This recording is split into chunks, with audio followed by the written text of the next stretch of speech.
The international system is facing accelerated transitions as competition between the great powers intensifies. Join this important dialogue with the Kingston Consortium on International Security.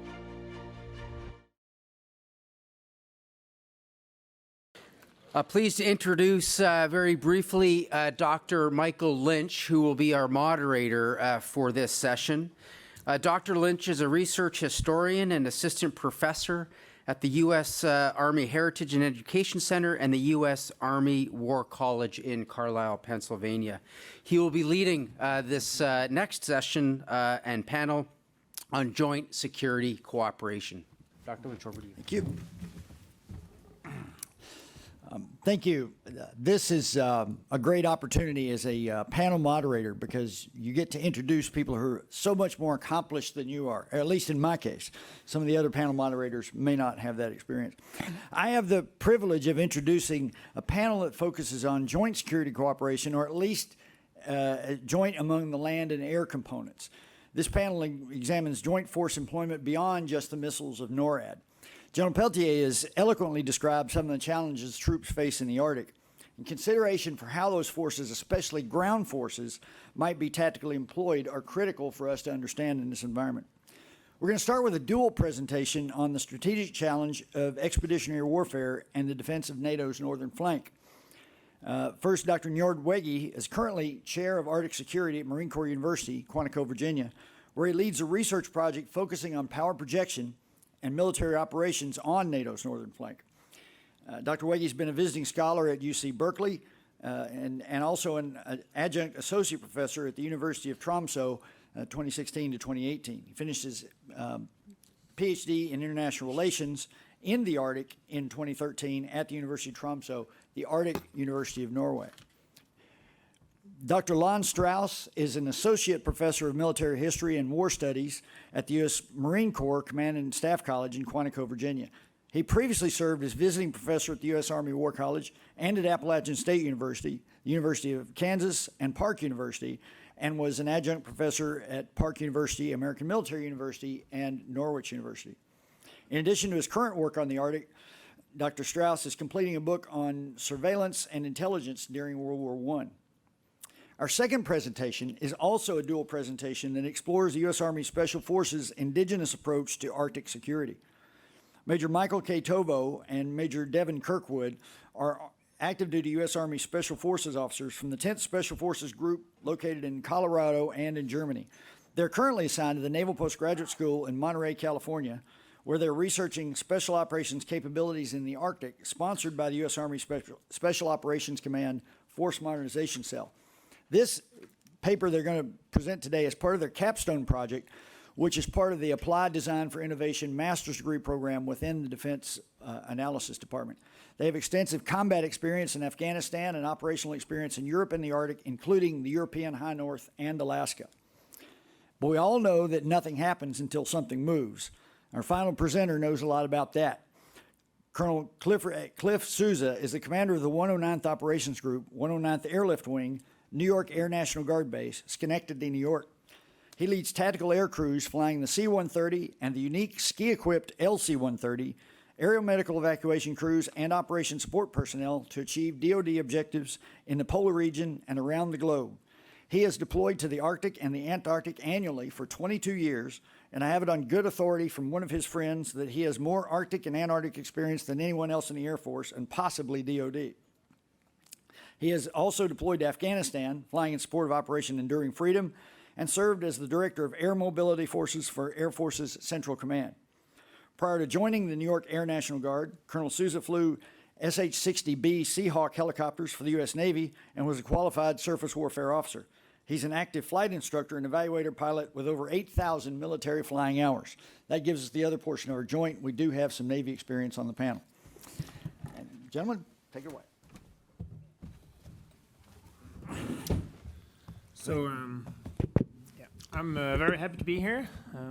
My name is Njord Wegge, as was said, and currently living in Quantico with my family, which is great. But normally I'm at the Norwegian Defence University College in Oslo and at the military academy. So it has been an exciting place to be for the last 2 years at the Norwegian Military Academy. The High North, which has been my research field for quite a while, has become very relevant for almost everyone.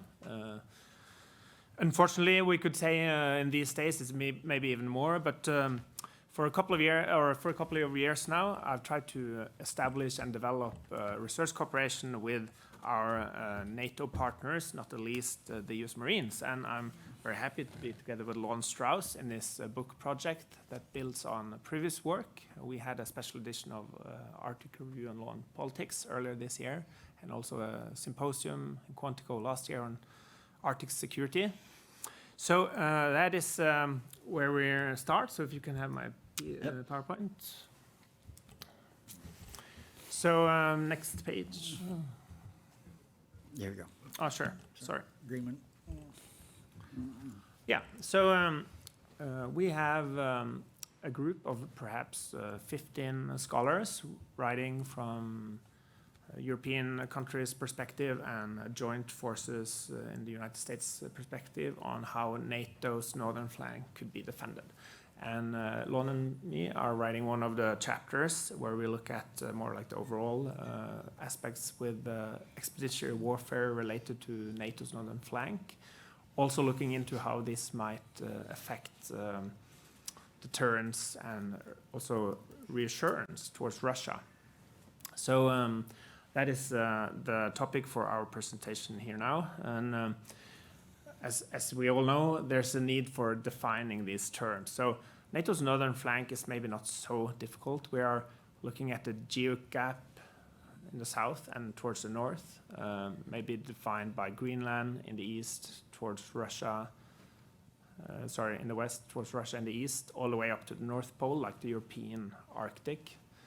And in this region, of course, Norway is in our home territory, but most other forces that will help or assist, like the United States, Royal Marines, Dutch Marines, etc., they have expeditionary forces basically coming here. And as we know, to operate in the Arctic is very demanding. It's like really large logistical challenges. There's a lot of fuel that needs to be transported or in place. There's severe, climate issues that needs to be overcome, and this is creating sort of like the need for this research. How can the joint forces, NATO, pretty much led by the United States, being able to operate here effectively with its allies? So maybe next, sorry, here. So, of course, we start out with looking at the dramatical changes in the security situation. There has been several years where talking about an Arctic exceptionalism have made sense in a way. Even after Crimea in 2014, you could see perhaps less tension in the north. I think the situation today is much more uncertain, and we don't really know where it's going. It's hard to see how NATO states in Europe, including future Finland, Sweden, can cooperate with Russia led by Putin. So there's a lot of uncertainty here. No one really knows where it's going. So that's the introduction of this focus, and then we dig into the bastion defense and Russia's anti-access aerial denial capabilities. So from a Norwegian perspective, this has been kind of well known in a way. During the Cold War, Russia developed very capable naval forces there. Their second strike capabilities, strategic submarines, etc. But still, the concept, the bastion concept as such, was maybe classified as secret. However, after 2014, it has been more talk about it, and we had an expert commission stating this very publicly, that this is how Russia probably will plan to defend their Kola bastion, and Norway is very close to it. Sure. So basically, we have this as an introduction before we go into the specifics. you want to hit the... Okay, so let me reiterate what a lot of other people have said. Thank you for inviting me here. I'm really, this has been a great experience. So, but since we don't have a lot of time, my interest in the project that we're working on and where I'm coming from a Marine Corps school, obviously, is the changes that are happening in the Marine Corps. So some of you may be aware that the Commandant of the Marine Corps issued a Force Design 2030, which is really a reorganization, a restructuring, re-equipping, looking at kind of re-equipping of the United States Marine Corps. Behind that, although published after it, was the tentative manual on Expeditionary Advanced-Based Operations, EABO. And so these are intricately linked. So I'll talk a little bit kind of about that, but for the project that Njord and I are working on, we've kind of branched this out in looking at other service concepts, because I think one of the vital aspects here when we're talking about NATO's northern flank, and again, we're focused very much so on the European northern flank, is that there are a bunch of assumptions when it comes to the service concepts. So let me just say for a moment here, I know there are a lot of military folks in the room, so they may understand kind of the U.S. military structure, but we get some pushback on this, so let me lay a bit of a foundation. On the one hand, the geographic combatant commanders, or the combatant commanders, right, have authority over units that are tasked to them. However, the military services are responsible for manning, training, and equipping. So when a military service comes up with a new concept in how they're going to man, train, and equip those forces, that has a direct effect on what a combatant commander can and cannot do. Well, a combatant commander could certainly tell forces to do something, but they usually have to work also in conjunction with the services, and or underneath them will be service components and so on. It gets quite complicated, so we could probably discuss this later. But the point is that when the services come up with these concepts, this is how they're going to, or they're thinking about engaging in these areas. So there are some similarities when it comes to the Marine Corps' EABO and let's say the Army's multi-domain operations. And there are a bunch of U.S. Army service personnel in the room, some sitting directly next to me. So I won't try to overstep myself here and say things that they probably know a little more about. But there are some clear similarities here. So on the one hand, EABO talks about the Marine Corps being a stand-in force. And what they're talking about there is really directed toward the Indo-Pacific. Both Force Design 2030 and EABO talk specifically about the Indo-Pacific. However, the Marine Corps is responsible, as all the other services are, across the globe. So all of the Marine Corps MEFs have Arctic responsibilities. And this was talked about yesterday. The 3 geographic combatant commands, NORTHCOM, EUCOM, and INDOPACOM, have Arctic responsibilities, right? So in that sense, they're responsible for engaging in the Arctic. On NATO's northern flank, the Marine Corps has a very close relationship with Norway. And the very long maritime coast, the coastline that Norway has that goes across and connects to the Kola Peninsula and so on is seen as it's a maritime problem, right? And so the Marine Corps is seen as being integral to this.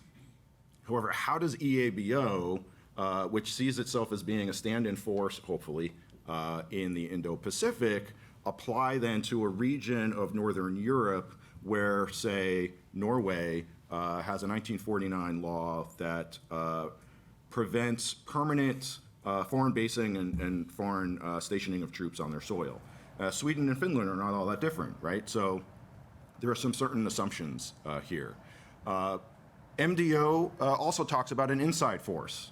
It's not a stand-in force, but it's an inside force. And granted, MDO came out first, right? Additionally, both of them talk about being dispersed. Both of them talk about kind of creating their own A2AD umbrella within an adversary's A2AD umbrella, so within their weapon engagement zone or their WEZ. Where I begin to kind of pick up where General Burkhead gave us yesterday this comment of question your assumptions. I see that as my job. I'm an academic. I don't wear the uniform, so I can question these assumptions. How do these concepts enable U.S. forces to get from, say, the United States, Greenland, through the GIUK gap, if Russia pushes out its bastion defense, so pushes out this A2AD bubble? And this is an assumption that there's a general war, right? So I'm looking at the worst case scenario, not an isolated event. And we could talk about the distinction there in the Q&A if you like. But in a general war, the army in Europe will probably be more focused on Eastern Europe. So therefore, the Marine Corps and the Navy need to get up on the northern flank. But there aren't a whole lot of islands between Greenland, Iceland, UK, and Norway. And those nations' defenses don't extend very far beyond their borders. Now, that may change, right? But currently, as it stands, don't extend very far beyond the borders. So there are huge gaps in the possibility of if Russia pushed out this A2AD. So I guess I'll leave it there, and we could pick up with questions and more specifics in the Q&A, but that's kind of broad picture of what we're engaging with, kind of questions we're asking. So maybe a final comment could just be that looking into this and the reforms and doctrine development, we also look how Norway and other European allies could, utilize perhaps some of these concepts being as, let's say, a local stand-in force, which would demand extremely amount of integration and cooperation, streamlining communication and firing, etc. So that is exactly what the Norwegian Army and Air Force and the Navy are training these days. So this is sort of like the discussion of our project. To what degree will this be successful or not? Thank you. Thank you. Mr. Tovo. The clicker. Appreciate it. First off, I want to thank Dr. Lynch and the other organizers for the chance to speak today and really provide a U.S. Special Operations perspective to the complex issue of Arctic security. Like Dr. Sarson earlier, I'd like to highlight some themes from some earlier panels from yesterday, but unlike her, I am going to call some people out by name. First off, the conversation that Dr. Morton and Dr. Devin had regarding indigenous considerations, I think, was extremely important. The conversation between Captain French and Colonel Clark regarding some of the friction points with large-scale conventional forces and their utilization up in the North Spaces was important. The conversations with representatives from the Ted Stevens Center referencing the importance of security cooperation, which we are definitely in agreement on.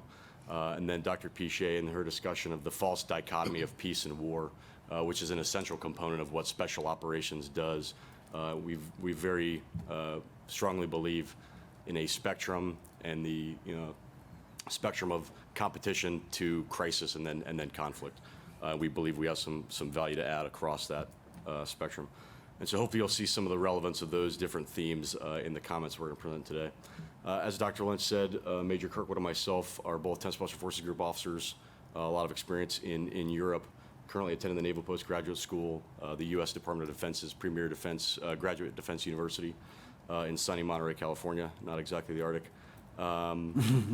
We are two members of a three-man capstone group that is sponsored by the U.S. Army Special Operations Command Force Modernization Cell, focused on Arctic operations, specifically for Army special operators.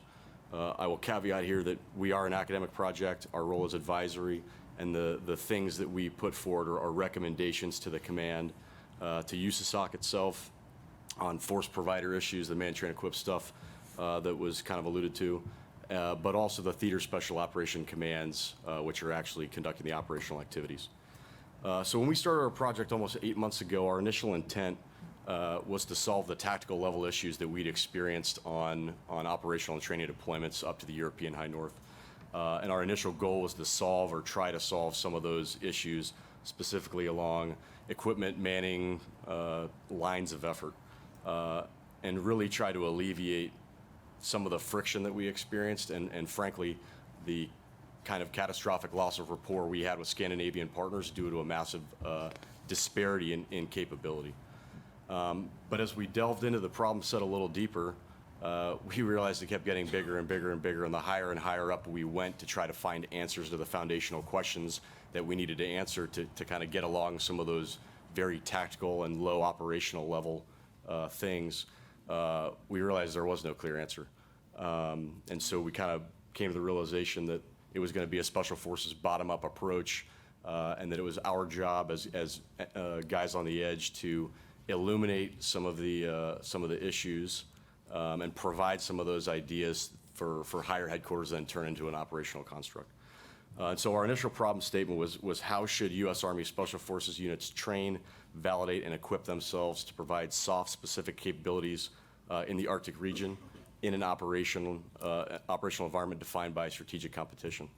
And I'll tell you, we still haven't answered that question yet, but in the process of attempting to answer that question, it kind of led us to what we're gonna propose today. We recently wrote an article in the Journal of Indo-Pacific Affairs about the indigenous approach to domain awareness and Arctic security, specifically focused on the American Alaskan Arctic. But before we dive deeper, I think it'll be useful to provide some foundational context on Special Operations Forces writ large, and then Army Special Operations Forces kind of in particular. And so SOCOM is the four-star headquarters that represents a force of approximately 70,000 personnel and contains two different types of commands. The first type of command is that Service Component Command, and those are responsible for the man, train, equip responsibilities and sustainment. And that's, you know, the Marines, Navy Special Warfare Comm, Air Force Special Operations Command, those ones in the center of the screen there. Then along the right-hand side, as you're looking at the slide, you've got your Theater Special Operations Commands, and those are the mission-owning commands that are geographically aligned, assigned to the combatant commands to execute soft missions in support of those geographic combatant commands. USASOC, the organization we're working for, is the three-star Army component headquarters. It represents approximately 33,000 personnel and nearly half of the nation's SOF. But USOC forces fill over 60% of all SOF deployments worldwide. And on any given day of the year, we've got our SOF operators deployed in more than 70 countries across all 6 geographic combatant commands, most of which are at our kind of foundational unit of action, which is a 12-person, 12-man operational detachment Alpha. So USASOC specifically provides the premier special operations forces of choice for worldwide employment across the full spectrum of conflict that I alluded to earlier. Our SOF capabilities offer strategic options for senior leaders to exploit emerging opportunities and address hybrid threats. By shaping human attitudes and actions through a broad range of unique capabilities, our SOF units compete and win in gray zone and hybrid environments and declared combat, either unilaterally or more likely alongside indigenous allies and partners. Our soldiers are specifically selected and trained to endure the mental and physical rigors of operating within austere environments. They are prepared to navigate the complex human terrain shaped by ethnic, cultural, and political nuances of these remote regions. Ultimately, employment of our SOF capabilities creates strategic decision space that directly advances and protects national interests. So USOC sees us doing this in 4 kind of distinct ways. You'll see those in the pillars of capability up in the upper right there. The first one is an indigenous approach, precision targeting operations, crisis response, and then developing understanding and wielding influence. In my limited time here, I'm going to focus on the indigenous approach pillar as it's most appropriate. This approach includes a range of missions that empower local populations to solve the challenges to regional stability in their own area. And this approach is applied by highly trained and regionally aligned forces. So our SOF operators, the masters of the indigenous approach to warfare, whether it's training and advising a local force to resist invasion, occupation, or oppression, aiding a partner in their fight against internal threats, or helping friends and allies build capacity to hedge against an uncertain future. Green Berets focus on understanding the human domain in which they're called to operate and finding local partners that will help us accomplish our mission. It's an approach that requires patience, persistence, and most importantly, long-term presence with our partners. It's an investment strategy that relies on a campaign approach, developing partnerships and building understanding and influence well before it's ever needed. Decades of engagement and relationship building gave us partners from Asia, Western Hemisphere, and Europe that we utilized fighting at our side in the Middle East and Iraq and Afghanistan. And more recently, the 8 years of work that U.S. Special Forces did in Ukraine has enabled our Ukrainian Special Operations Force partners to defend their homeland against the Russian invasion we're seeing right now. And those are just two examples of many. And most importantly, I think, is some of the enterprise's most significant contributions come well before combat, the quiet work that our operators do on a daily basis. So we'll go ahead and head it off to Major Kirkwood real quick, and he'll dive deeper into our project specifically. All right, so I'll just provide a little bit more context of why we chose to pursue the project. I'll share an anecdote from our other partner that's not here today, and some Arctic experiences while we've conducted our research. So Barrett, he was a detachment team leader at the time, recently redeployed from Afghanistan, found himself tasked to an exercise cold response located in the high north. So this is just a few months after returning from combat. He knew it was going to be challenged, but he was eager to get after some 10th Special Forces Group foundational training with our high north allies.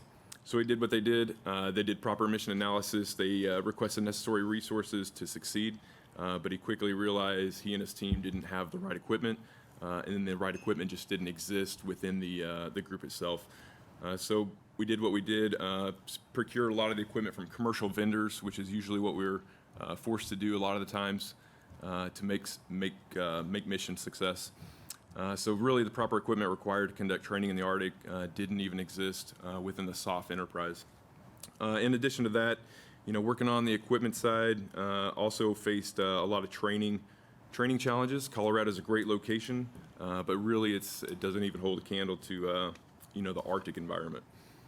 He also found the SOF enterprise lacked a standardized training validation pathway with the very niche Arctic skills required. Despite the lack of Arctic resources, Barrett and his team completed the exercise. They returned with valuable feedback, and that's contributed to the progress that's been made since. This is not an outlier. There's multiple SF teams that deploy to the high north and Alaska each year, underprepared in terms of both training and equipment. Oftentimes, the severe disparity between our equipment and our high north partners, they're forced to reduce their training objectives, and oftentimes strains relations. It's essential to highlight that our forces not only face unique challenges in the winter months, but the Arctic presents challenges year-round, as has been discussed here. Mobility is a major concern for us, both summer and winter. These personal experiences pushed our team to pursue the SOF Arctic Capability Gap project. At the onset, we were focused on solving more tactical level issues like Major Tovo had mentioned, but we realized the problem existed at the strategic level. The tactical level difficulties cannot be appropriately addressed without a good understanding of what we're being asked to do in the Arctic. We've taken on the effort of helping define that strategic picture through our research, sharing what we believe to be the SOF value proposition in the Arctic. Many things SOF can accomplish will take years to build and implement. The time to focus our resources and efforts is now if we plan to be contenders in the Arctic. I'd like to touch on a couple exercises we were able to participate in. That's the Arctic War Game put on by HQDA. Special thanks to Colonel J.P. Clark, and then Arctic Edge and Arctic Warrior up in Alaska. So both events really allowed us to validate our claim that the lack of Arctic capability and capacity is just not applicable to SOF, but to the Army writ large. The Arctic War Game highlighted the nuance of just defining the Arctic. What does that even mean? The Arctic ready and versus Arctic capable forces was another issue, and it allowed us to highlight from an SF standpoint the importance of working by, with, and through the people that live in the region. It allowed senior leaders to discuss these challenges at length. Many senior leaders left the war game with a newfound appreciation of the Arctic's vast challenges and the nuances that come with discussing Arctic challenges. Similar to the realization leaders experienced at the war game, Arctic Edge was nothing short of hard lesson learned while operating in the Arctic. So these are just kind of a few of the highlights that combined our Arctic experience and portray the importance of proper manning, training, and equipping our forces to be successful in the region. The Arctic is going to be an area of competition, and the time to invest is now. I'll transition to the next slide on kind of a way forward and some final thoughts while we have a few minutes. So part of the SOF value proposition includes the pillars, our SOF capabilities that Major Tovo previously discussed. The Arctic is characterized by logistical difficulties that make large unit maneuver and sustainment nearly impossible. SOF's inherent expeditionary nature positions our SOF operators to thrive in the environment. In addition to the human domain, we've talked a lot about that, but really building and enduring relationships, understanding the complexities of the Arctic is really where SF thrives in that domain.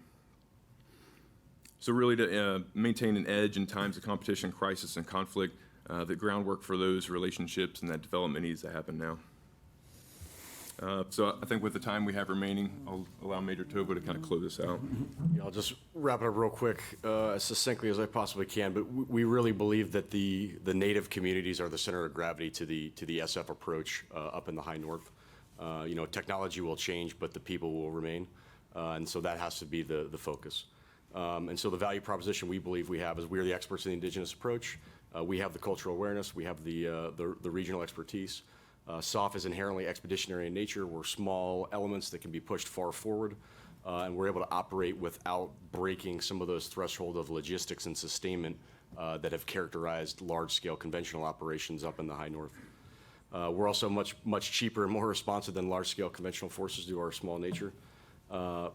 And we have a focus on developing dual-use sustainable infrastructure that provides value to native communities in peacetime, but can be leveraged by military forces in times of crisis and conflict. I think at the end state, at the low end, our goal is to build resilience and enhance deterrence, which we talked about a little bit yesterday. And then I think at the high end, it's to change the decision calculus for strategic competitors. And I think we can do that by having a capability in the high north that then can pressure some of those strategic competitors in areas that may be inherently less escalatory than places like Ukraine. Thank you for your time, and look forward to your questions and critiques. Thanks very much.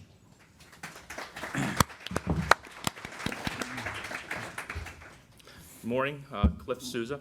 I just want to thank Dr. Lynch and the CASIS staff for the opportunity to speak today. I would just like to talk a little bit about the challenges of Arctic air mobility and leveraging partner capabilities, and where we think we can fit in meeting interagency, joint, and allied requirements as we push into the high Arctic. Next. There you got to go. Oops, sorry, but I got this. So a little bit of background. I'm going to tell this the challenges of Arctic airlift a little bit through the lens of my experience with the 109th Airlift Wing. We're one of the few polar-specific units within the DoD. We have 10 aircraft. We're not too far away down in New York. They're the only ski-equipped and they're the largest ski-equipped aircraft in the world. So it provides a significant capability. It's a tactical airlifter, but it's got strategic impacts. So I'll speak a little bit about general challenges. There are some common themes that have come out about just the operating environment, especially in the winter high north. We'll talk a little bit about specific aviation challenges, lessons from science support, the pivot back to the Arctic for us since the end of the Cold War, leveraging capabilities, exercises, and operations, which has been most recently in partnership over the last decade with the CAF.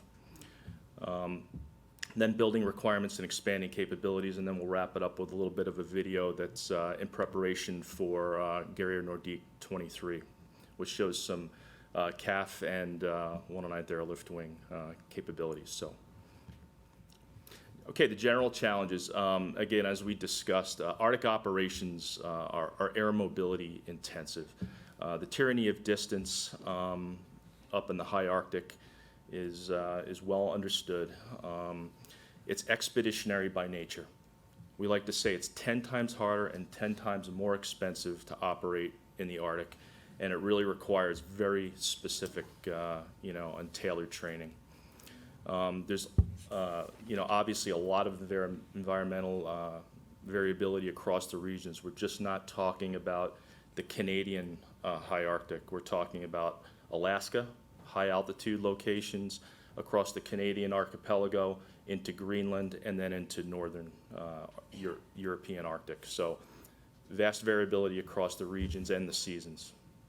I like to say that the environment really is your most likely and lethal threat, especially in the wintertime because you're really, really on your own up north with limited support. And as an acknowledgement to, the indigenous population, that's not a challenge, that's a success story. We could not execute the operations that we execute in the high north without close cooperation with our indigenous partners, especially the Canadian Rangers and other locals. They're the ones that we lean on heavily with our very small footprint that we put in place in some of these austere landing zones that we go to that can help us with protection from the wildlife, the polar bears that are out there, and also ensuring that we're not putting that airplane into unsafe locations due to sea ice thickness, cracks in the ice, so on and so forth. I'll go back to that slide. That's actually not in the high Arctic, that was in Antarctica when we taxied an airplane across a crevasse that was 400 feet deep. And we have the organic capability to be able to go rescue those airplanes. That was about 500 miles from McMurdo Station in Antarctica, and we essentially built a camp and another skiway after we did close reconnaissance to make sure it was safe to bring another airplane in, and then spent the next month repairing that airplane and flying it back out again. Okay, aviation-specific challenges. That picture's from up in Resolute Bay during one of our Nunavut operations. We have limited airfield surveys. So as we go to push into the north in partnership with our Canadian partners, right now we do not have airfield surveys for U.S. aircraft to go into many of the C-130 and C-17 capable airstrips.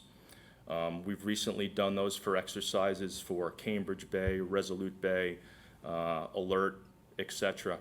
We need to get airfield surveys for the more less frequented locations so that we're legally allowed to go into those airfields. Airfield types, again, they vary greatly. They can vary from gravel, which can be frozen in, which is an ideal landing surface, to in the summertime, it can get kind of soft, and it's very, very different. And then ice and snow.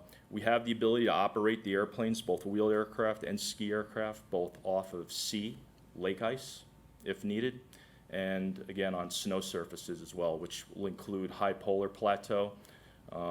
We operate in Greenland, sometimes up at 10,000 foot field elevations, all the way down to sea level with very little surface preparation. Just for some context, if you think about all the locations in the Canadian high Arctic, I can turn a frozen bay or inlet that's wind and current protected into a natural airfield with almost zero surface preparation. If it's a little rough, it limits the amount of weight that I can bring in and out, and that's where we'll get into where there's times where we will then go set up camps at that location, FARP locations, and then when we conduct grooming operations, think of what they use for ski slopes. We use that type of equipment to kind of smooth out the ski runway, and then we can really start ramping up the weights that we can fly in and out. Other challenges, are the communications. It's been highlighted throughout the talks that that's a challenge in the high north. The further north you get, the more challenging it gets. We're really still driven by HF radio. Line of sight is very limited to, you can't go over the horizon with that. SATCOM still has its challenges, although there's hopes with some of the low Earth orbit constellations that will improve communications and safety. Navigation's a challenge for aircraft operations. There's very, very few navigational aids. GPS is the primary, what we rely on, although we do have inertial navigation systems also. In our case, at the 109th Airlift Wing, we have the last true flight navigators in our military, where we still shoot celestial navigation. And there's also technology that's there that we should probably consider, at least for the large aircraft, astro trackers. This is technology that goes back to the 1960s, and with modern digital technology, could be very impressive. That basically is a little windowed box that could sit up on top of the airplane, look into the infrared spectrum during day, night, and do active celestial navigation and give you near GPS accuracies, all passive. Can't be jammed. And that technology is not restricted to just aircraft. It could be used in other areas. Weather services, weather in the high Arctic is obviously very variable. Forecasting challenges are difficult. And then I mentioned flight plans. There's just the basic practicalities of letting folks know you're flying from point A to point B. And in some of these remote locations, that can be a challenge filing those with air traffic control. And limited facilities and support at some of the very remote operating locations. Fuel, MHE is material handling equipment, forklifts, sleds that we load cargo on, ARF, which is airfield firefighting equipment. When we have to operate for extended periods of time, we can only do so many takeoff and landing evolutions unless there is ARF in place. And often it is not present in those far-flung locations throughout the Arctic, and we need to bring it in, usually by C-17. Aerospace ground equipment, we're talking about heaters, power carts, so on and so forth. They're not always present as well. And as we know, hangars and maintenance can be a challenge. In fact, in Antarctica, as a model, when we're down there from October through February, those airplanes are outside the entire season, and we're working on them turn wrenches. There are no hangars. Lessons learned from science support. So we're fortunate in that our primary mission right now is supporting our National Science Foundation and U.S. strategic interests in Antarctica. National Science Foundation is our executive agent.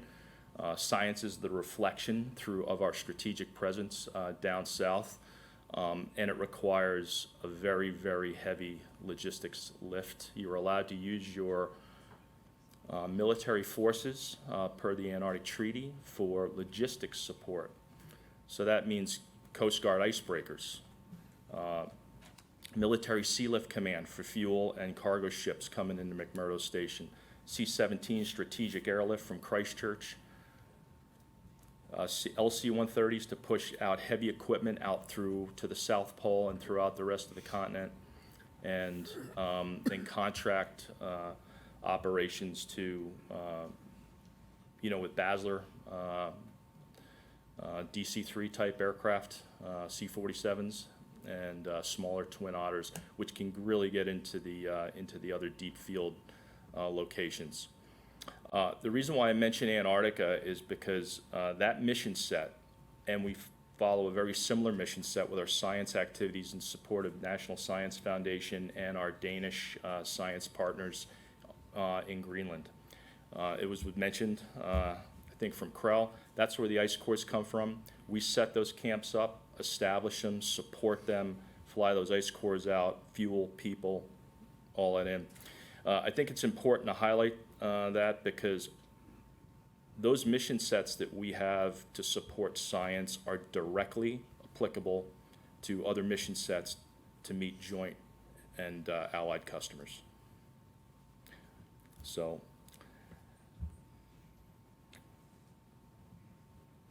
that's a picture of a well-groomed skiway in Antarctica at McMurdo Station. At the peak of the summer season in McMurdo, there's about 1,500 people there. We have compacted snow runways that our folks from Krell has helped us with over the years, where we can operate C-17 aircraft. In that particular case, that's compacted snow over hard ice. You can get definite pavement strengths out of that. We also used to build the ice runway on the old icebreaker channels, and we would land C-17 and C-5 aircraft on that as well. So we are not in the high Arctic during the wintertime. We are not necessarily restricted to all the fixed airfields that are in place. We have the ability to set up very expeditionary locations, which can be ski operations with almost no preparation if it's flat enough, to groomed ski and wheeled runways where we can get in heavier cargo loads.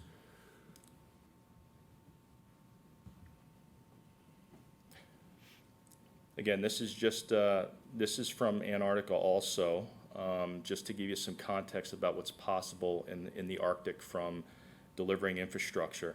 If none of you have seen this, this is South Pole Station in Antarctica.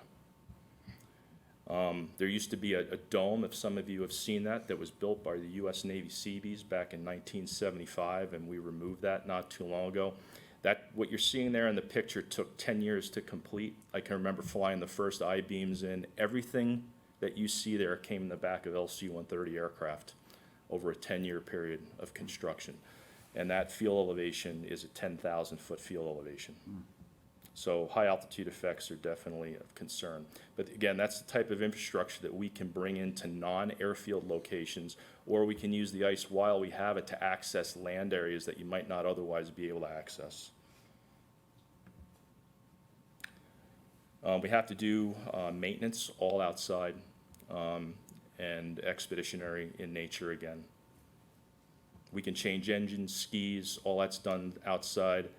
Our mechanics are some of the tops in the world working on these aircraft, and they have to have the same type of training that the air crews have, because they might need to go repair aircraft out in the deep field. I'd like to just shift over to exercises. We recognized about a decade ago that we were going to start needing to pivot back toward the Arctic. Our mission sets, the 109th Airlift Wing and the LC-130, those aircraft were originally designed to help build the die sites in Greenland. And then we supported those throughout the Cold War and the rest of the early warning network. When that closed down, those mission sets closed down, and we evolved more into science support. We ended up taking over from the Navy, doing that same science support in Antarctica. So now we have one unit with 10 aircraft that are doing that. Now arguably some of the old Cold War mission sets might be coming back. So it's a pretty heavy lift with one unit trying to meet interagency science objectives and military support operations. But what we realized was at that time there were no exercises like Arctic Edge, Arctic Eagle within the U.S. venue about a decade ago. So we were like, well, let's reach north to our Canadian brothers. Anything that we ever have to do in the high Arctic is going to obviously be done in very close partnership with CAF and in Greenland with Danish forces. So why can't we partner from a cost-sharing arrangement where we can help provide airlift to the Canadian forces, and they provide the exercise venues through, the North Series of exercises. And over that time, we've developed a very close working relationship with elements of CAP, Joint Task Force North, 440 Squadron with the Twin Otters, the Canadian Rangers, and as I mentioned there, we're going to be working in February 23 in Gary or Nordique. So if you want to shift to your video. 1 second. In a second. So just making improvements, almost finished here. So there's a lot of work to be done that's not necessarily a heavy lift. We continue to build those joint and allied requirements. When we do that, that means if it's just not U.S. requirements, but allied requirements, that will help us recapitalize into new aircraft when we need them. Process for allied airlift requests. This is for SAR, operational, medevac type missions. How can we work, for instance, with CAF to streamline the request, say, to U.S. Transcom to get access to our aircraft in a rapid fashion to help meet those mission sets?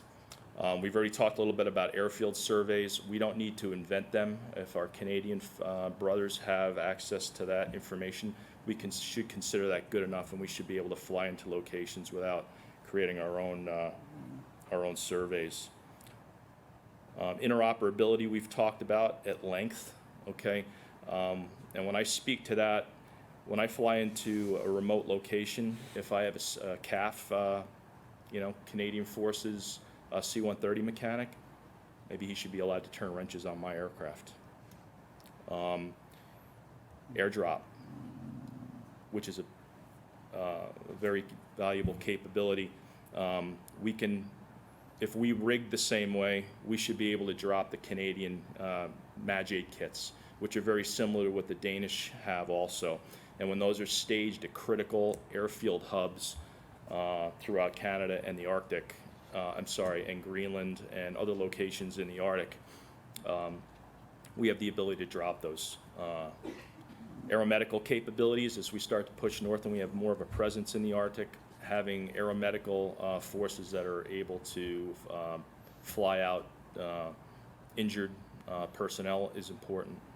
Hey, Cliff, let me interrupt you here for just for a second. We got some questions coming in already. We want to have some time for that. So do you want to just leave that up as food for thought for questions, and then we can. How about we, because we're just about finished, and we could cycle that video and we'll be finished. Okay, you want to just run the video now? Yeah. That'd be good. Okay.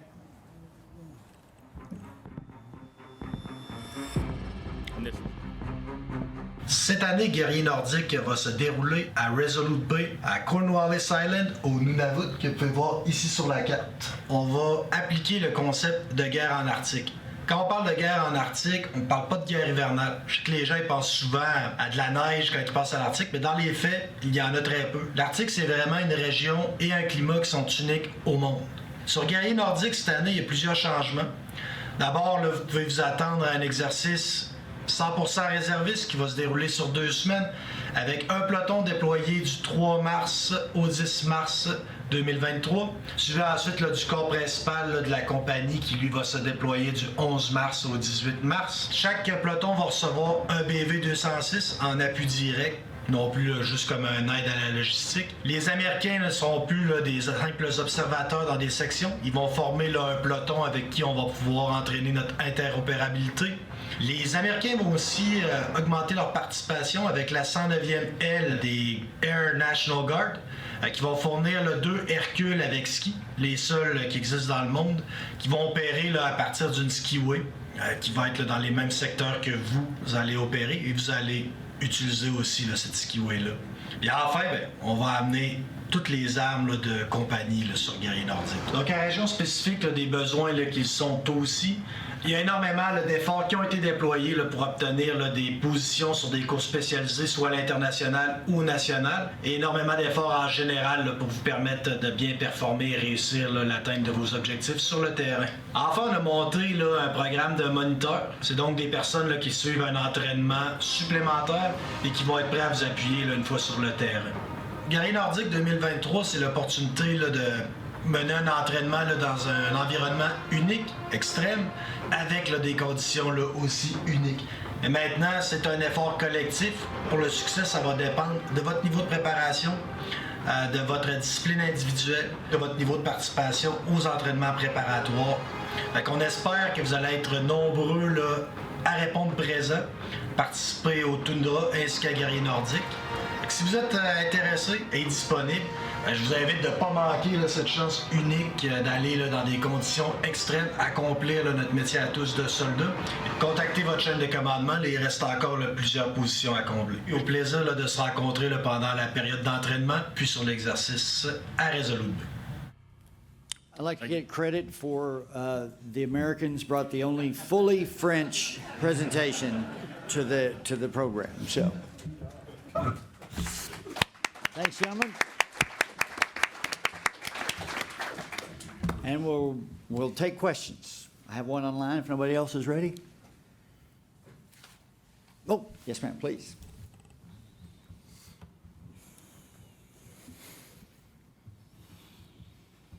Stuck on my chair.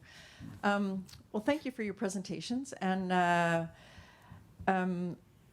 think I'll have to preface this as sounding a little bit like an ass, but to our majors, Tovo and Kirkwood, one thing is that read your presentation or have someone read your presentation back to you and see what you think. I don't know. I just thought you guys can save the world.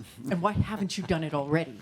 Because hell, man, I mean, you've got so much going for you, apparently. But and so we can leave that to another question. But I'm really curious about the indigenous approach that you guys are taking and how, and you mentioned cultural awareness, but what are the trust levels between communities and you guys from California who may be trained in the Arctic and all that kind of stuff. But how do you establish this cultural awareness? I know in Afghanistan I was like, it's a bit dodgy.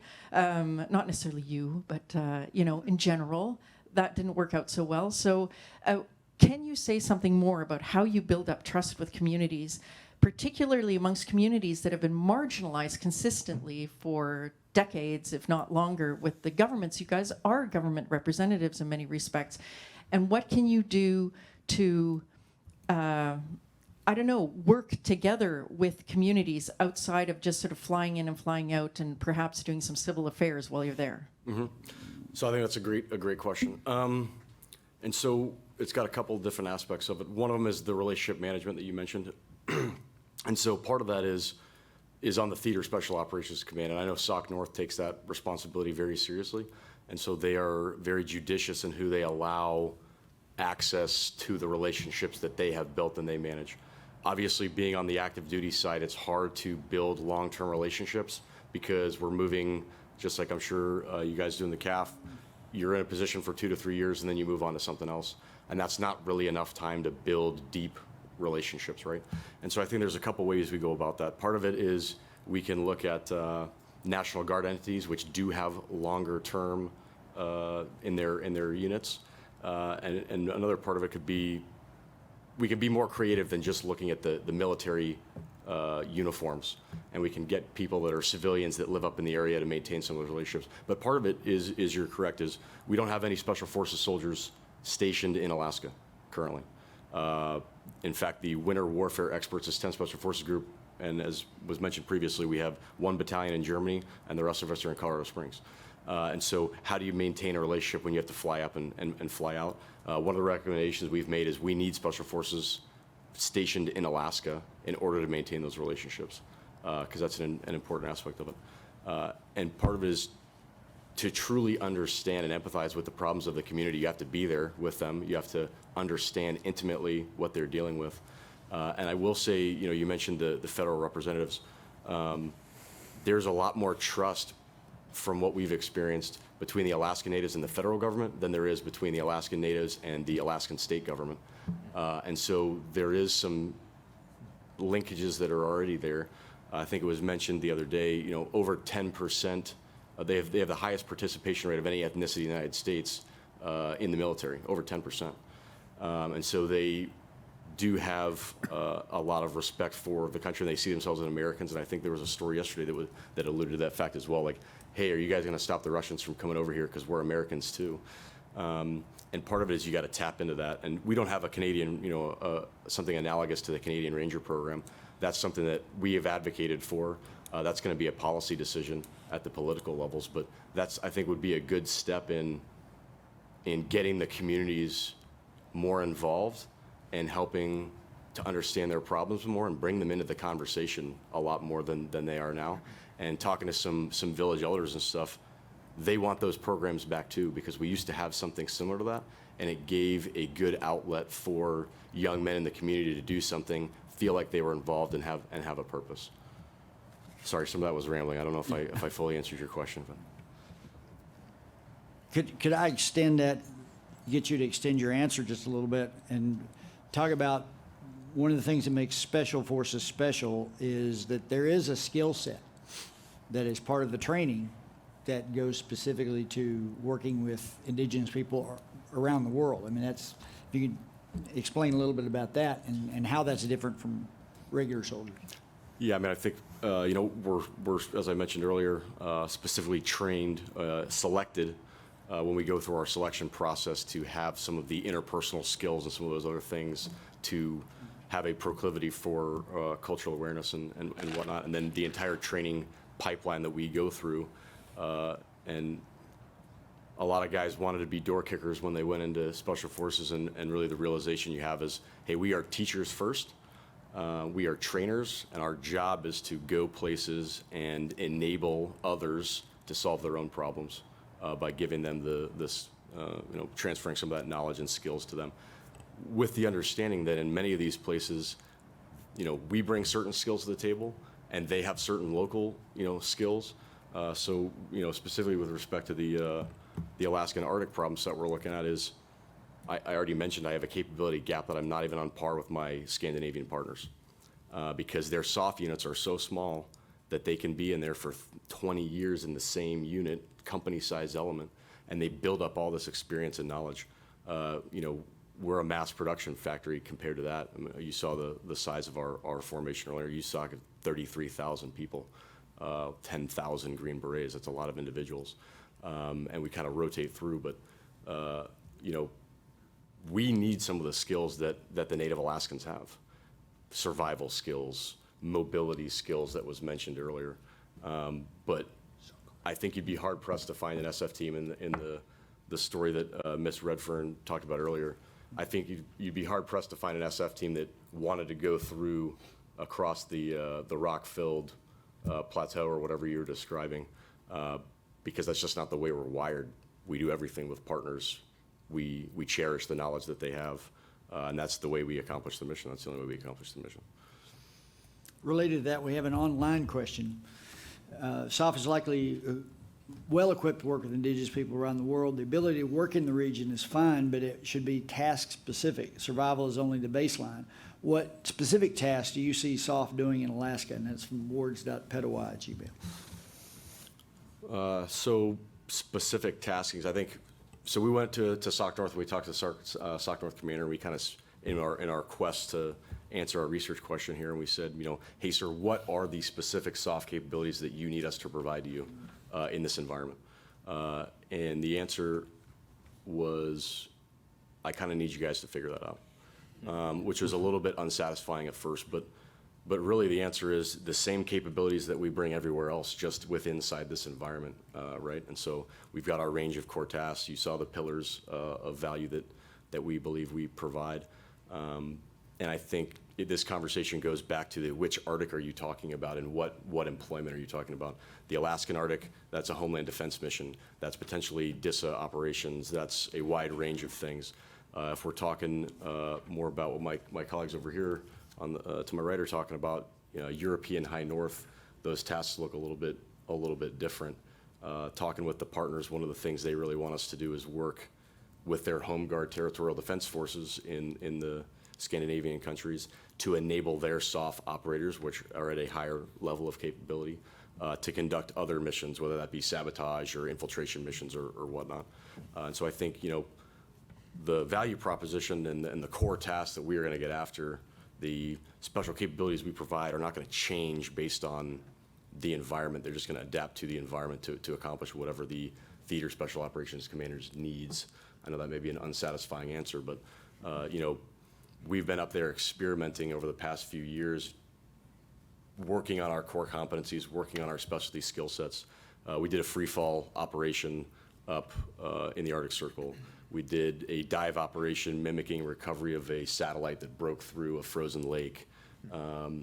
And, truth in lending, there was a lot of lessons learned and there was a lot of, hard things that we learned from it. And one of them is our equipment is not prepared for that environment. But the only way you find those things out is by going up there and immersing yourself in the environment and doing that experimentation to figure out what your capability gaps are. And kind of like I said, the technology will change and we'll get better equipment as it comes. But some of this is, and I go back to Ms. Redfern's comments about the telecommunications infrastructure and stuff is, I don't need some high-speed, SOF-specific radio that costs $1 billion to communicate up there in the north. If I have a civilian network that I can piggyback off of and I can blend into that environment, and usually you get a lot of pushback and you say, well, hey, the Russians are just going to shut everything down. We haven't seen that in Ukraine, partially because the Russians require those types of networks to facilitate their own C2. And part of it is, too, is, if I've got a military radio out there, a near-peer competitor is going to direction find me lickety-split. Whereas if I can blend into the civilian environment, I'm much less of a target. Questions from the room? Ma'am, please. And then, wait. Got a microphone coming.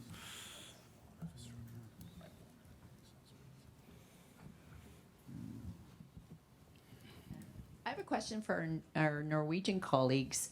When NATO transformed, it disappeared the Supreme Allied Commander Atlantic position, which would sort of concentrate on the GI-UK gap. Now that we have Joint Force Command Norfolk and the Second Fleet, from a Norwegian point of view, has that been a help, a hindrance? Has it replaced the sort of surveillance we had before? Are we still missing something?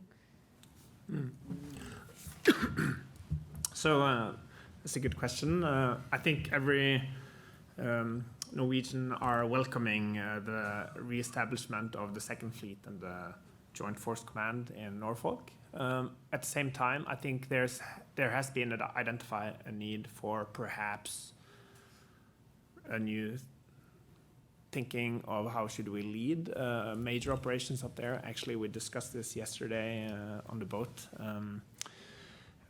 During Trident Juncture, it was a ship outside or in the Norwegian Sea, I guess, with an American admiral that was actually leading and having the command of the operation. So I think that is one solution. But I think also there's a political debate now, especially after Sweden and Finland probably joining NATO rather soon, if there's a need to establishing some new command structure for the northern flank. So that could happen, but the establishment of the Second Fleet and the Joint Force Command is certainly welcomed. However, they might have, a lot of capability gaps and double hats where you don't really have more people even though you established a new force structure. So just want to give one comment also to the special forces. So I think you pointed out a very important feature in the Scandinavian context. So the Norwegian special forces have established a new cooperation with the Home Guard that has been viewed as being very successful.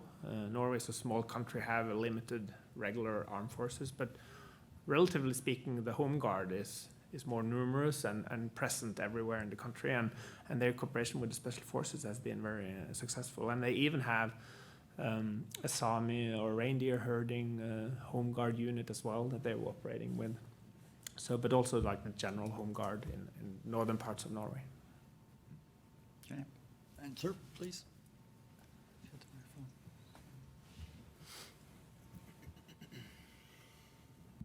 Yes, a lot of really great conversations. So I'd like to pick up on a little bit of a theme that's happening across the entire panel.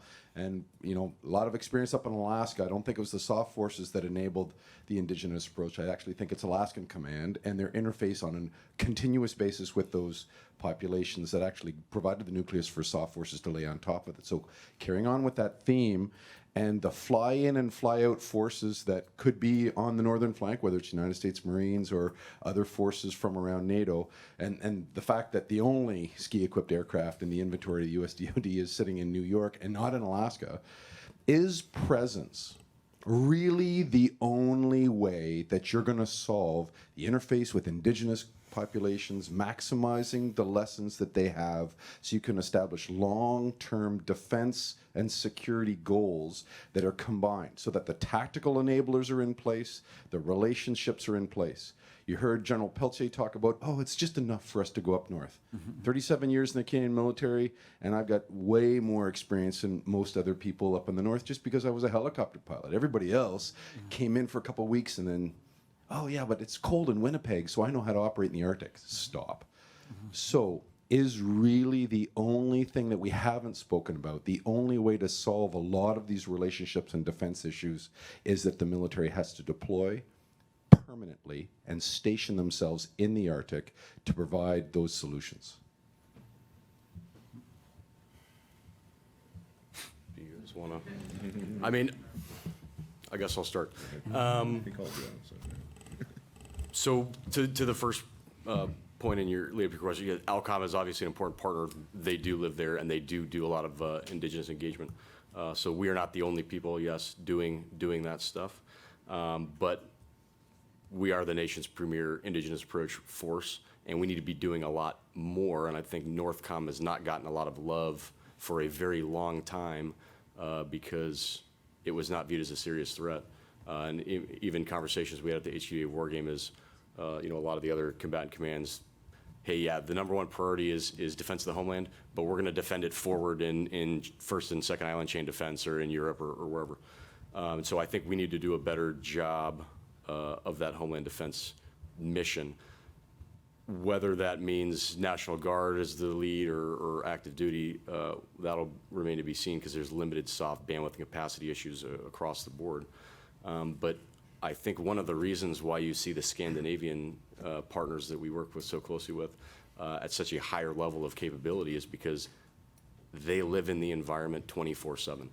Their kids ride snowmobiles to school every day. They train in elementary school on how to recover yourself out of a frozen lake if you bust through the ice.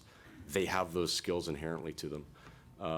Same with indigenous communities. And so some of this is you're only going to get so far doing this Arctic tourism and being able to do a fast follower and go up there and learn some knowledge. But the vignette that Devin mentioned earlier, our buddy Barrett went up.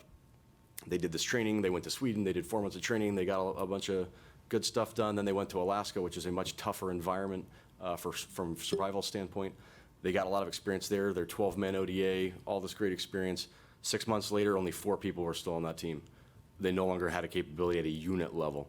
And so I think if we're going to talk about a unit level and just the way that we do personnel management in the U.S. Army, is you're going to have people stationed there, permanently to live in the environment every single day. And some of that we're going to have to maybe change some of the personnel systems we have. Alaska's an OCONUS assignment. You have a 3-year DEROS for that. So you get somebody up there, by the time you're getting them understanding what the problem set really is, they're already moving off to the next place. I know the conventional Army has recently done some things with personnel management to change. So if you want to go up there and stay there, that you can stay there longer. And if you are from Alaska and you join, you can get put back in Alaska, which didn't exist there previously. But I just don't see a feasible way for us as Special Forces to maintain those relationships at the level they need to be at if we're constantly in and out and being tourists, understanding all of our other personnel challenges with turnover and things like that. So if I might jump in on that just from a different perspective, which I think gets at some of our conceptual thinking. So I brought up EABO and I brought up MDO. Both of those talk about, just like SOF, maintaining and sustaining themselves in austere environments. Of course, they're talking at a conceptual level. So I think your point's well taken. Like, do you need permanent basing, say, up in Alaska, but then we are talking Alaska, which is a state, versus this idea of being dispersed in various theaters where we are also talking about relying upon our allies and partners and host nations. So what does that mean? And I'll tell you, just from conversations, again, I'm not getting anything behind the scenes here, but just conversations that we have is like from the Marine Corps, if they're in that first, second island chain, how do you resupply them? What do they need most? Well, they need ammunition. So that's what we're going to focus on getting them. Well, what about all the other stuff? They have to be able to feed themselves. They have to be able to get fuel and do these various other things. Oh, well, here's a credit card. So go to the local community. But we've talked about, say, these indigenous populations in a lot of these communities, and I think this happens around the world. They're already strapped for resources. So where are you bringing that credit card?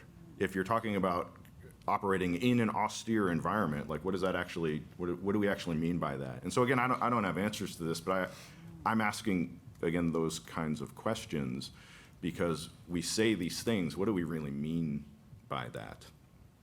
Do you have those partnerships? Do you have kind of those relationships? And can you maintain those if you're not there?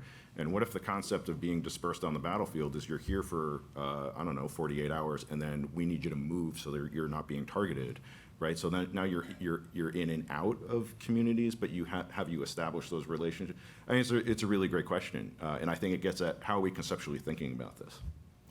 And I think if I can real quick, part of the thing about SOF is we need to be forward stage and deployed to have the access and placement that we need.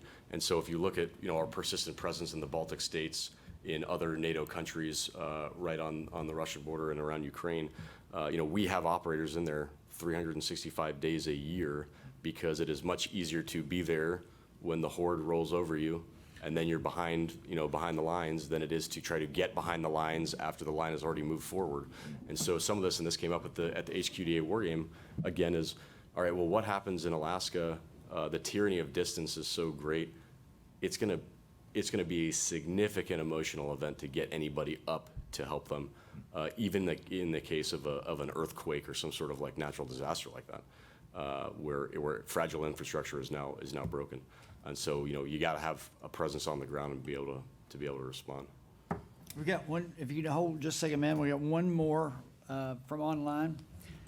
Within the indigenous approach, how does this translate into the domestic space, American or Canadian?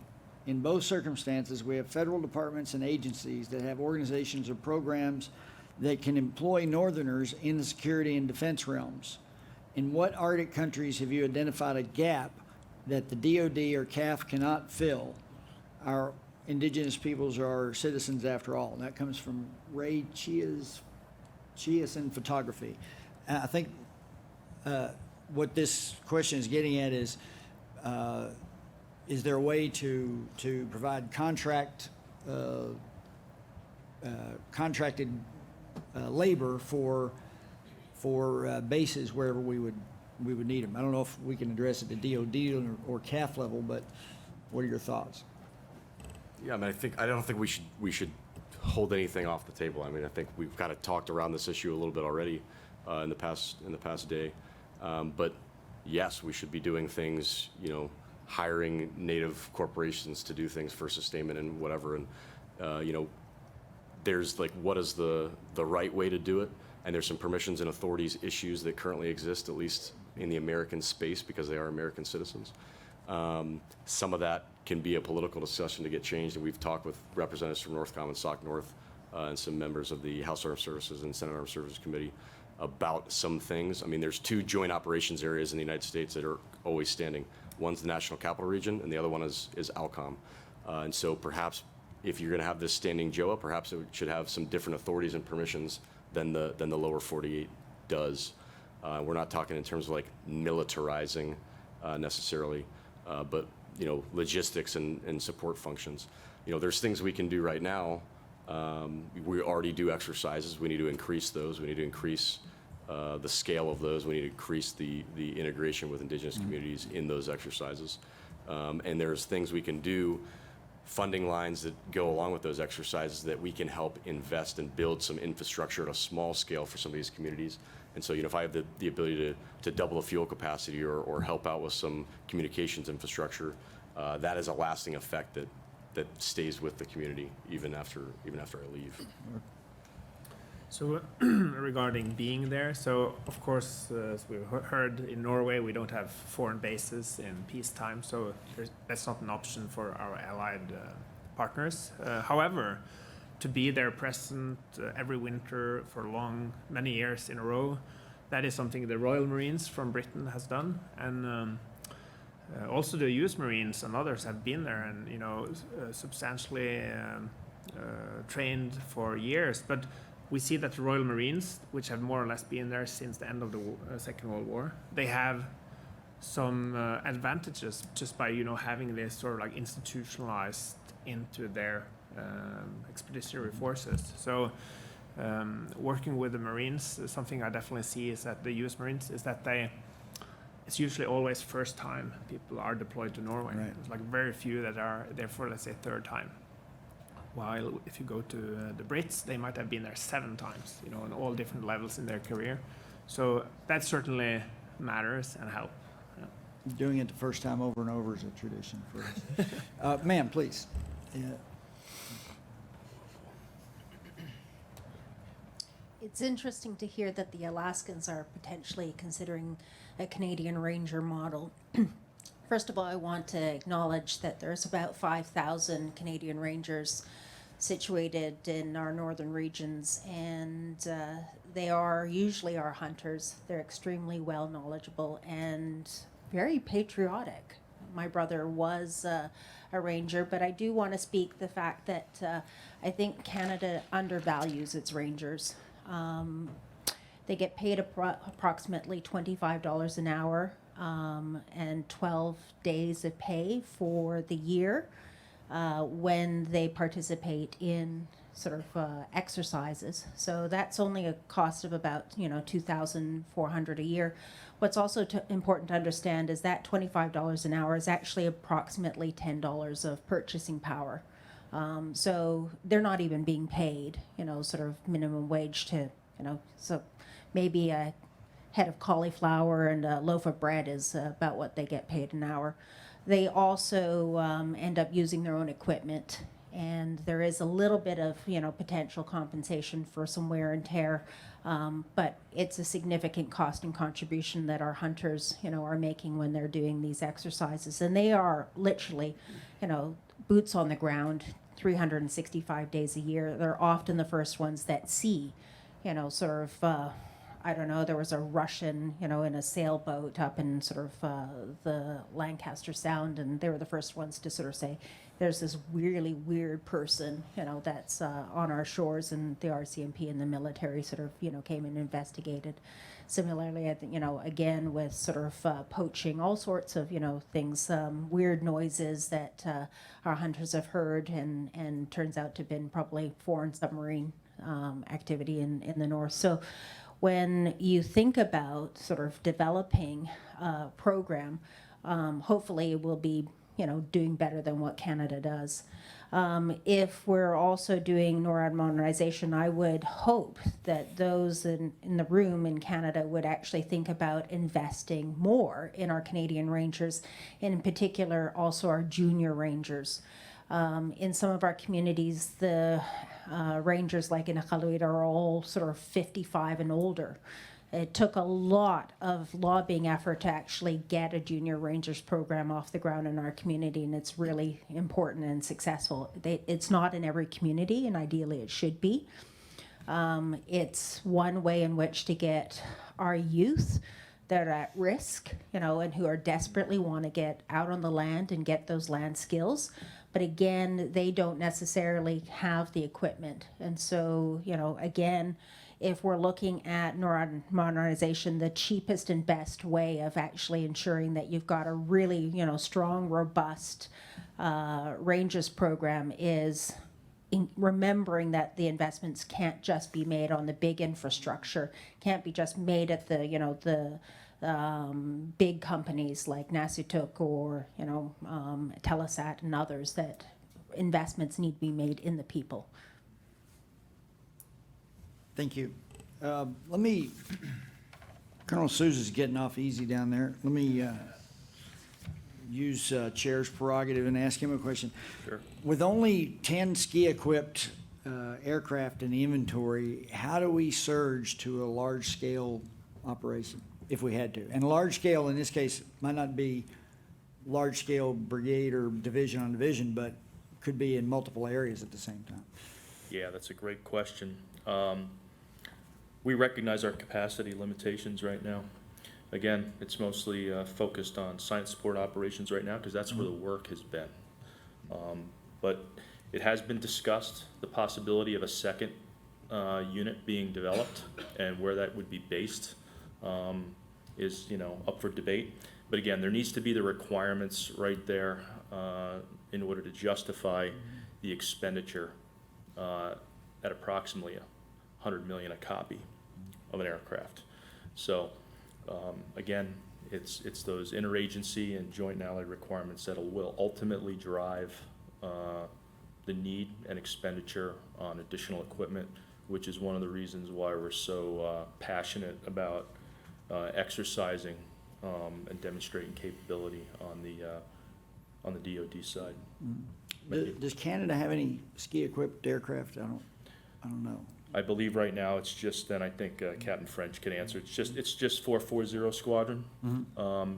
Now, excuse me. No C-130. Yeah, no C-130. I think we're the largest and the only large ski-equipped aircraft in the world right now. However, we do leverage, and I know the CAF leverages also contract outfits like Ken Borek Air, to provide additional Twin Otter and ski-equipped Basler DC-3 type support. Okay. Quick follow-on to that. what's the training time required for crews for that specialized aircraft? To make a, what I would call a ski aircraft commander would probably be in the neighborhood of at least 5 years. Yeah. Because not only do I need to teach them the standard skill sets that your average C-130 pilot would need to be, but I also need to teach them the judgment necessary to fly that type of aircraft with a bush pilot mentality and be able to make those risk management decisions to keep the operation safe and not hurt anybody or bend any equipment. Right. Thank you. Okay, we got one more question online, and this is for the three at the end of the table, Tovo, Kirkwood. How are current day cold temperature tests, actual science being used to evaluate military specifications for equipment for use by Special Forces detachments, and how can those standardized tests be improved to increase mission readiness of RSOF capabilities? And that's from Terrence Clunan. So, we get two different kinds of equipment. We've got our P2 stuff, which is money that comes from the Army writ large, and then we've got P11 stuff, which is supposed to be only spent on SOF specific equipment. And so, generally we do fall on what the Army's doing.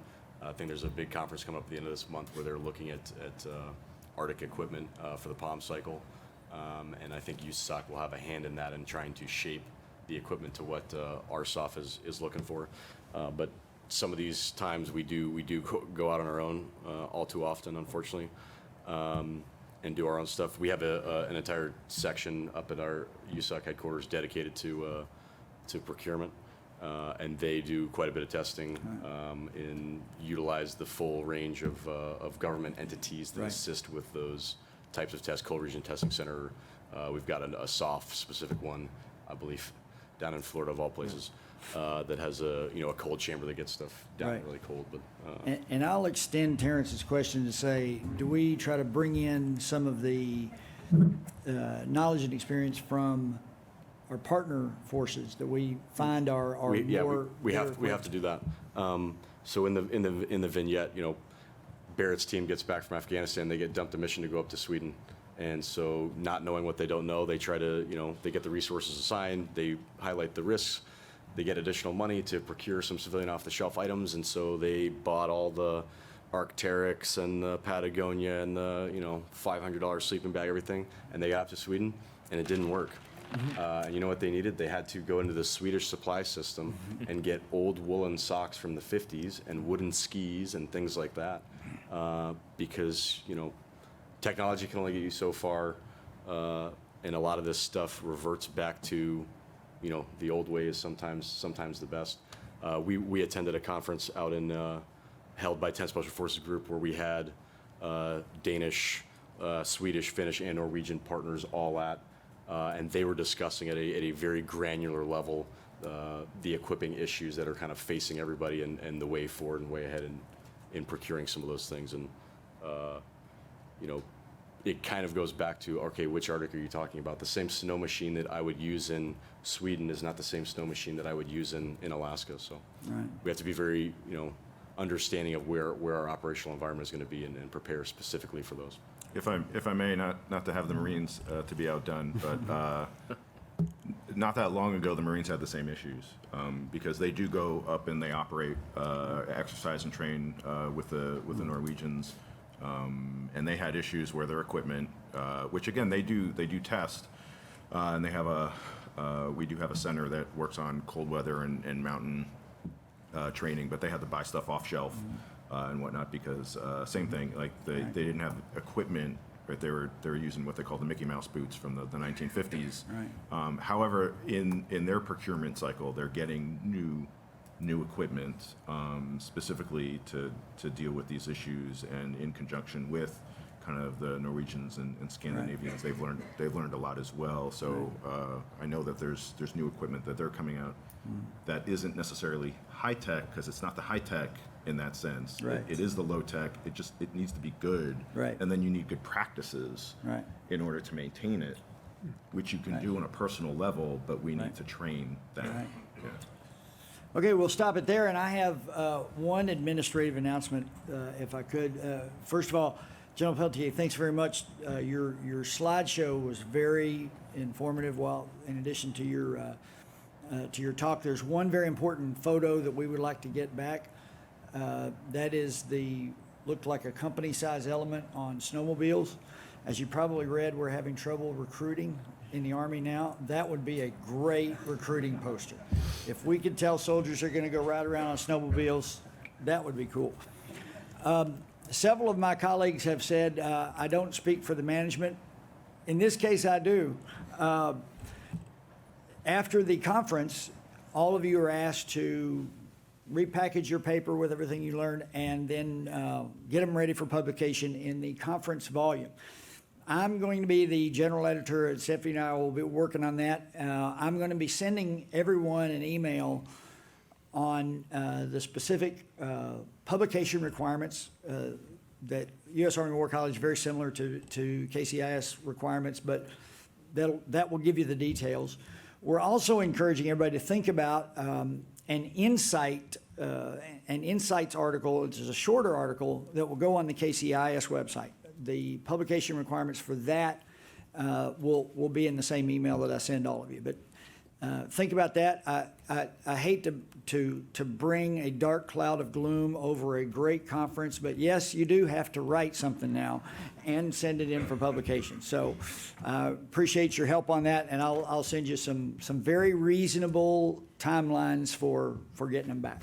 Thanks very much. Before we break for lunch, just want to do a thank you to the panelists and the moderator here for a really good and informative discussion. Thank you.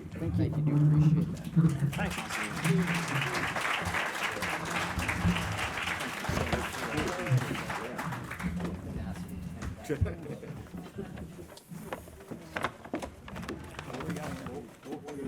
Coffee. This is awesome. Yeah, I know. So we will now break for lunch. Lunch is in the room where we've had the past couple of meals. We'll be meeting again here at 2 p.m. Where the next panel will start our discussions. We will have a break this afternoon.